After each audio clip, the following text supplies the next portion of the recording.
God. Still can't find a clock in here. Where's my watch gone?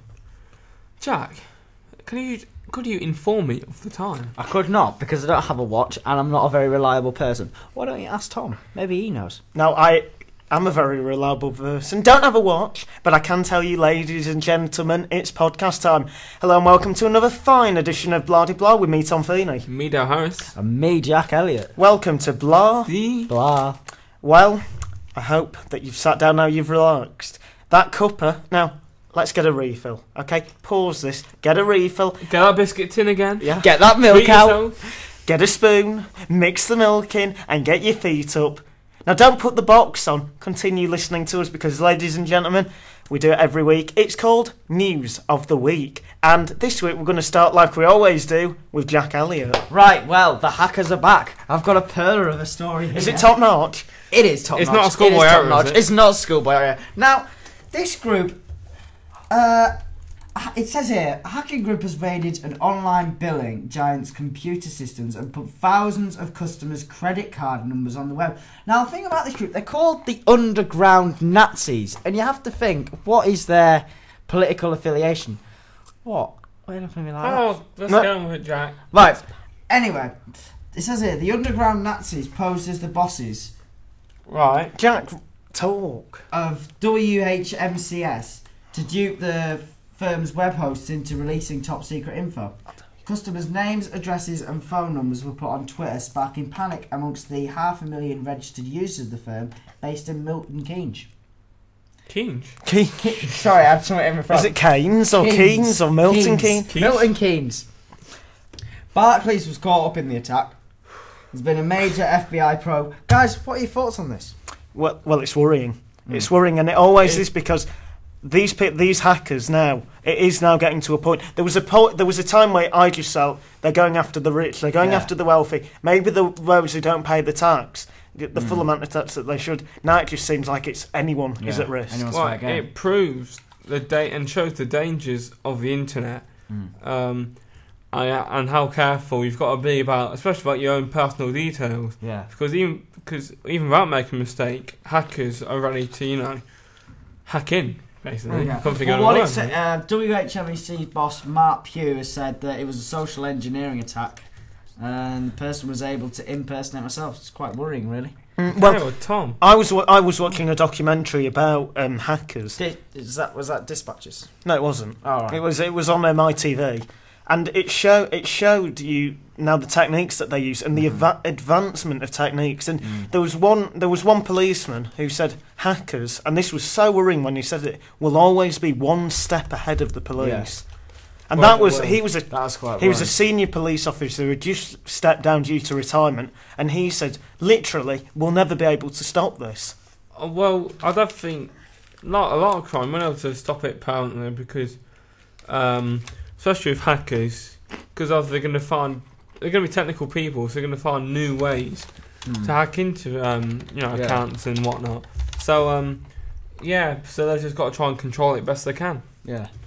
It just seems to me that these people who they try to hide behind sort of these political reasons for hacking or whatever, but these lot just seem to be they're just after the money. And who calls themselves the Underground Nazis for a start? Hackers, apparently. Yeah. Solves that problem.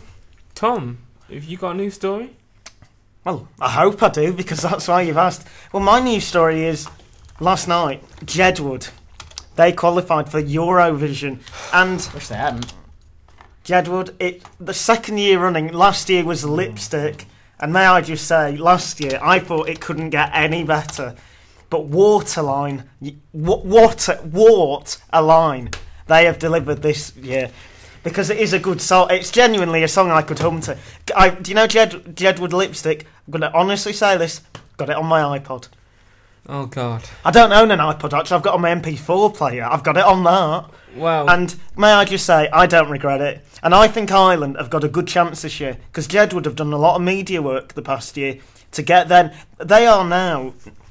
I will just say, they have reached number one Albania 4 weeks running the past year. Dale, you want something to say? I do.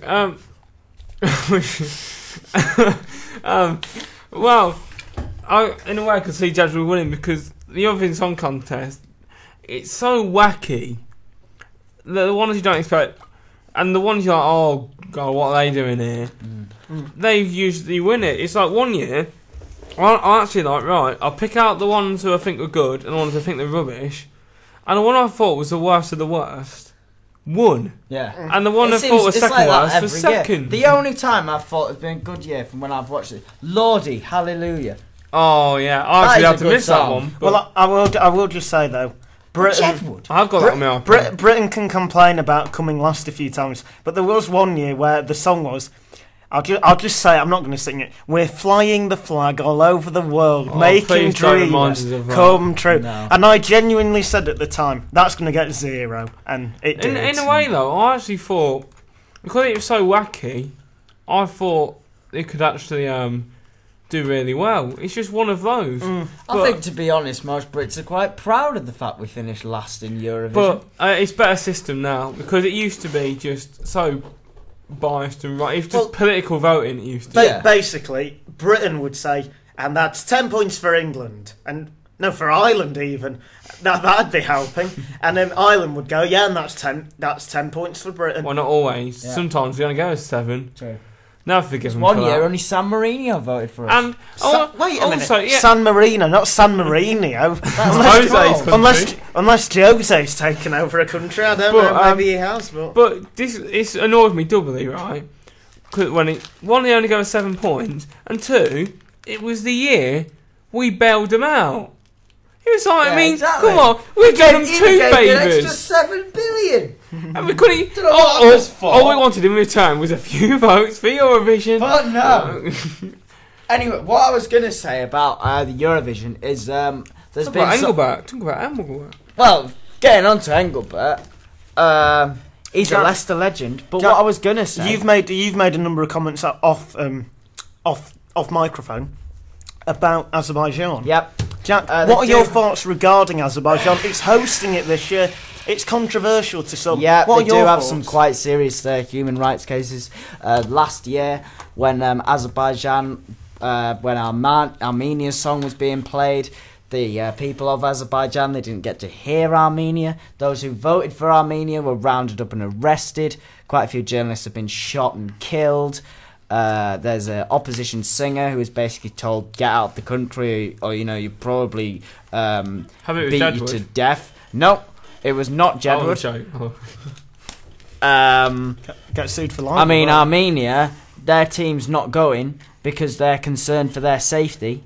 It's a country.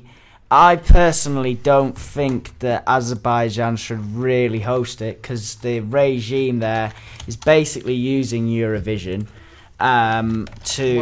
as propaganda. Well, they had this problem with the F1, didn't they? Which country was Bahrain.